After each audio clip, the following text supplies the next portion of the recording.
कि पहले तुम लोग को पढ़ाया जा चुका है कि बुद्धिस्ट फिलोसॉफी क्या है। बुद्धिस्ट फिलोसॉफी क्या होता है? Buddhist philosophy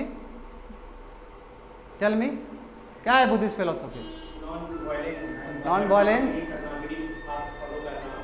very good. उसके लिए 8 फोल्ड पाथ फॉलो करना होगा। 8 फोल्ड पाथ क्या है?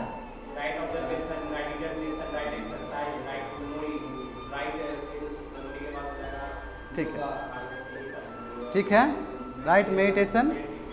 जैन का फिलोसॉफी के बारे में थोड़ा बात करो हमसे। तुम बोलो सुमन, क्या होता है जैन फिलोसॉफी?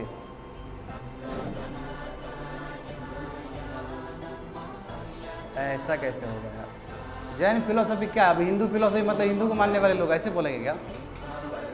Non violence, अस्थिया। अस्थिया क्या है? नॉन स्टीलिंग, ब्राह्मणिज्म, लास्ट में क्या था? ब्रह्मचार्य। ब्रह्मचार्य मतलब सेलिबेसी। कौन ऐड किए थे इस चीज़ को? 24 तीर्थंकरास, दैट इज योर महावीरा। तो क्या हुआ? पहला तुम्हारा बुद्धिस्ट फिलोसॉफी हो चुका है, सेकेंड योर जैन फिलोसॉफी हो चुका है। अब थर्ड जो आएगा दैट इज कॉल्ड योर चरवाहा स्कूल ऑफ थॉट, या फिर इसको बोलेंगे लोकायुक्ता फिलोसॉफी। तो क्या है देखो, बृहस्पति बताए थे, बृहस्पति फाउंडर है इसके, किसके?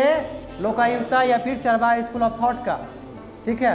और गजब बात यह है कि ये चीज़ का फिलोसॉफी तुम्हारा वेदास में भी प्रेजेंट है। हालांकि वेदास को ये धता बताते हुए आगे आया है। क्यों? क्योंकि 64 हेटेरोडॉक्स सेक्ट्स जो उस समय आए थे उसमें एक ये भी है, आजीविका भी है, करेक्ट, बुद्धिज्म भी है, जैनिज्म भी है। तो तुम्हारा जो चरवाहा स्कूल ऑफ थॉट है या फिर लोकायुक्ता जो फिलोसॉफी है, ये अपने आप को वेदास में भी पाता है। ये बड़ी बात है। यानी कि वेदा का जो सबसे सॉफ्ट कॉर्नर है उसको हम यहाँ पे इंटरप्रेट करके दिखा रहे हैं। इसलिए कहा जाता है कि हिंदुइज्म में नास्तिक होने का भी अधिकार होता है। जितना आस्तिक को बल दिया जाता है उतना नास्तिक को भी बल दिया जाता है। और ये नास्तिक क्या है? यही है, चरवाहा है। खाओ पियो जियो, क्या पता कल हो ना हो। कोई रिलीजन फॉलो नहीं करेगा। ठीक है। तो यही यहाँ लिखा गया है, देखो, the philosophy is old enough to find mention in the Vedas and Brihadaranyaka Upanishad. Upanishad बहुत तरह के हो सकते हैं। मुंडका उपनिषद कभी सुने हो तुम लोग? क्या होता है मुंडका उपनिषद? जहाँ पे सत्यमेव जयते लिखा हुआ था, याद आ गया? और छंदोगया उपनिषद, ये उपनिषद में भी बहुत सारा चीज़ तुम्हारा बताया गया उस समय लेटर वैदिक काल का।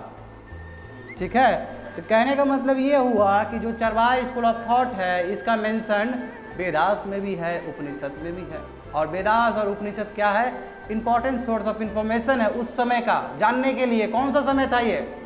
अर्ली वैदिक एज और लेटर वैदिक एज। अर्ली वैदिक एज कब शुरू होता है? 1500 BC से लेके 1000 BC। और उसके बाद लेटर वैदिक एज 500 BC। उसके बाद राइज ऑफ महाजनपदास हो गए, 16 जनपदास आ गए। उसके बाद आगे बढ़ते हुए मौर्य एम्पायर आ गया। मौर्य एम्पायर का फाउंडर कौन है? चंद्रगुप्त मौर्य। कौटिल्य आ जाएंगे। कौटिल्य कौन है? चाणक्य।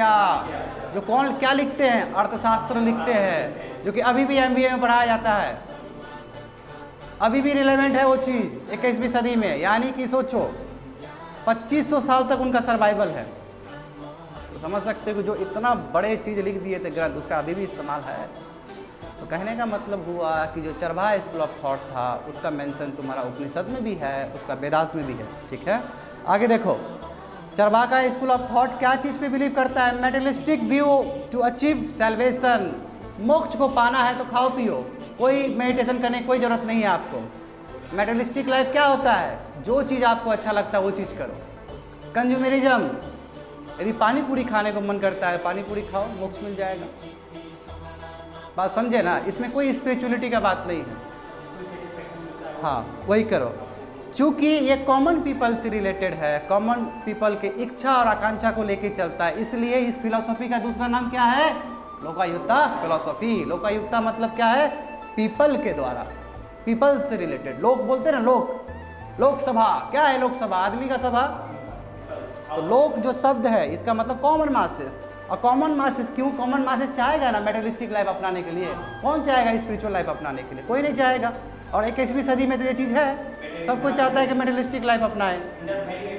इंडस वैली सिविलाइजेशन क्यों? क्योंकि ये माना जाता है जब जब समय पे अर्बनाइजेशन आता है तो स्पिरिचुअलिटी कम हो जाता है और मेटलिस्टिक लाइफ क्या होता है, बढ़ जाता है। तो ये जो फिलॉसफी है किस चीज़ को प्रमोट कर रहा है, मेटलिस्टिक व्यू को, खाओ पियो जियो, ठीक है। और क्या है, चूँकि कॉमन पीपल के लिए है इसलिए इसको लोकायुक्ता भी कहा जाता है, that is called common people. अब देखो जो शब्द लोकायुक्ता है, लोकायुक्ता जो है इसका मतलब होता है कीन अटैचमेंट। इसका मतलब ये भी होता है कीन अटैचमेंट होना, किससे, फिजिकल और मटेरियल वर्ल्ड से। जो फिजिकल है, जो आप देख रहे हैं, जिसमें आपको मज़ा आ रहा है, टीवी देखने में मज़ा आता है, कार्टून देखने में मज़ा आता है तुम लोग को, ठीक है, हमको क्रिकेट देखने में मज़ा आता है, तो ये मेरे लिए क्या हुआ, फिजिकल वर्ल्ड। दूसरा क्या है, मटेरियल वर्ल्ड। मटेरियल वर्ल्ड मतलब क्या होता है, जिसको आप छू सकते हैं, जिसको आप खा सकते हैं, जिसको आप पी सकते हैं। यानी कि ये फिलॉसफी क्या प्रमोट कर रहा है, कोई भी स्पिरिचुअलिटी ना हो, मेटलिस्टिक लाइफ को अपना लो, ठीक है, वही बेस्ट है तुम्हारे लिए, दैट इज कॉल्ड लोका। और ये बोला है कि दे argue for a complete disregard of any world beyond this world that was inhabited by person. ये दुनिया के बाद कोई दुनिया नहीं है जी, ये लास्ट दुनिया है, मर जाओगे, ख़त्म हो जाओगे, इसलिए संसार में आए हो तो मज़ा करके जाओ। बताओ, इतना रेडिकल फिलॉसफी था, तो इनको भी स्वीकारा गया है ना। यही तो है इस लैंड का, इस धरती का खूबसूरती, इंडियन सब कॉन्टिनेंट का यही खूबसूरती है कि इसने हर धर्म को, हर संप्रदाय को अपना फलने फूलने का अवसर दिया है। एक क्लासिकल एग्जाम्पल है तुम्हारा यहाँ पे, ठीक है।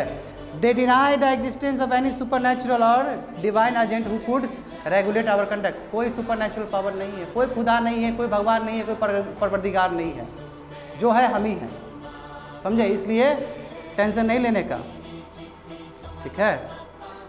देखो, they argued against the need to achieve salvation. कोई जरूरी नहीं है कि आपको सेल्वेशन पाने के लिए, सेल्वेशन पाने के लिए कोई जरूरी नहीं है, ना ही कोई ब्रह्म होता है, ना कोई गॉड होता है, यानी कि यूनिवर्सल ट्रूथ नहीं है कोई भी चीज़। जैसे कि इस्लाम में क्या बोला जाता है, सबसे कोई ऊपर है, परवरदिगार है तो वो अल्लाह है, करेक्ट बात है। हिंदू में क्या बोला जाता है, सगुण और निगुण दोनों तरह हो सकता है। अल्लाह जो है वो क्या है, निर्गुण है, देखते नहीं है कोई लोग, उसको देख नहीं सकते हैं, और वही तुम्हारा कुरान में लिखा गया है, फिर वही तुम्हारा हदीस में इंटरप्रिटेशन है उसका, वही जाके तुम्हारा शरिया लॉ बना है, और वहीं से तुम्हारा शिया और सुन्नी का डिवीजन है। हाँ, समझ में आ रहा है ना जी। तो यहाँ पे क्या, ऐसा कुछ नहीं है, यहाँ पे ना कोई ब्रह्म है, ना कोई गॉड है, जो है हम ही हैं। देखो, they believed in anything that could be touched and experienced by the human senses. वो वही बिलीव किया जा रहा है जो कि तुम्हारा इंद्रिय जिस चीज़ को टच करता है, जिस चीज़ को सेंस करता है, वो कोई भी चीज़ को बिलीव नहीं किया जा सकता है जो आप टच नहीं कर सकते हैं। बात समझ रहे हो ना, स्पिरिचुअलिटी को तुम टच नहीं कर सकते हो, केवल महसूस कर सकते हो। इसलिए जो चीज़ तुम्हारा सेंस नहीं किया जा सकता, जो चीज़ तुम्हारा टच नहीं किया जा सकता, उसका कोई स्थान नहीं है चरवाका स्कूल ऑफ थॉट में। देखो, अब इसका टीचिंग्स क्या है, दे आर्ग्यूड अगेंस्ट गॉड, गॉड के विरोध है, ठीक है, and they representative on the अर्थ। अब गॉड के रिप्रेजेंटेटिव कौन है, अलग अलग सेक्टर में अलग अलग चीज़ है, अलग अलग रिलीजन में। हिंदू में देखोगे तो प्रीस्ट है, मुस्लिम में देखोगे तो उलेमा है, पीर है, शेख है, सेंट है, सूफी है, ठीक है, परफेक्ट है। इस्लाम, उसमें क्रिश्चियनिटी में देखोगे तो अलग है, क्रिश्चियनिटी में क्या है, जीसस है। जुडाइज्म में अलग है, जुडाइज्म क्या है,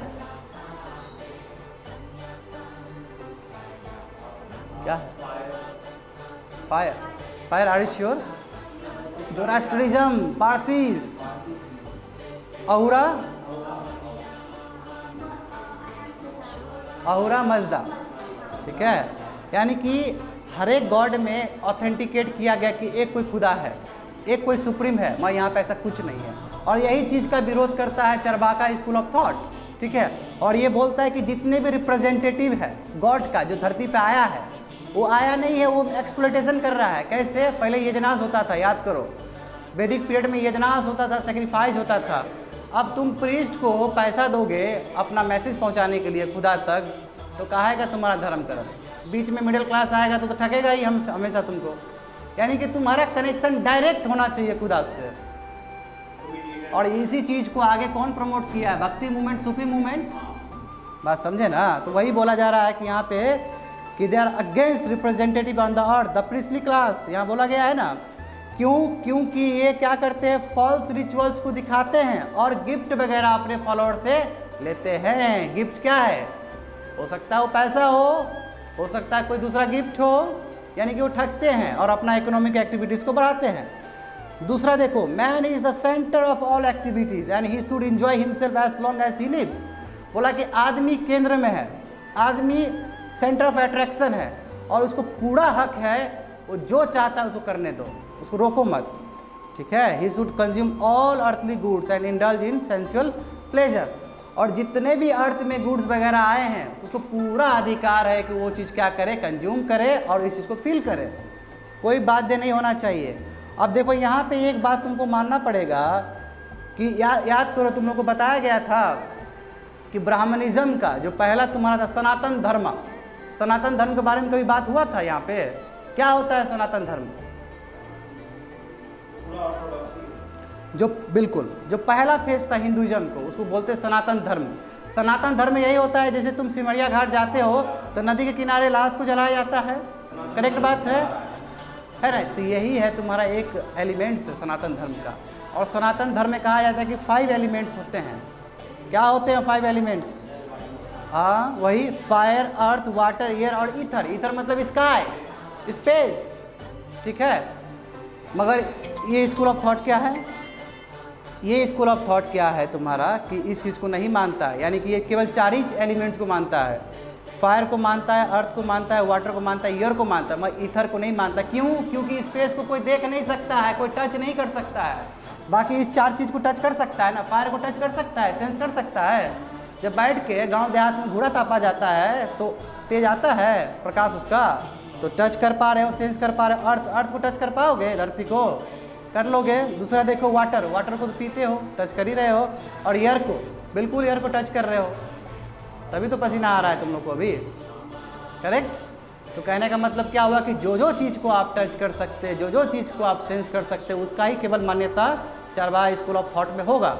बाकी जिस चीज़ को आप टच नहीं कर सकते, बाकी जिस चीज़ को आप सेंस नहीं कर सकते, उसका कोई स्थान नहीं है चारवाहा स्कूल ऑफ थॉट में, जो कि आपका एक स्पेस स्काई है, unlike your previous Hindu philosophy.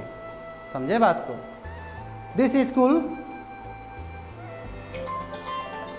School argue that, तो क्या बोला गया वहाँ पे, कॉल आ रहा है बार बार, that there is no other world after this, यानी कि इस दुनिया के बाद कोई दुनिया नहीं है, इसलिए प्लेजर में रहो।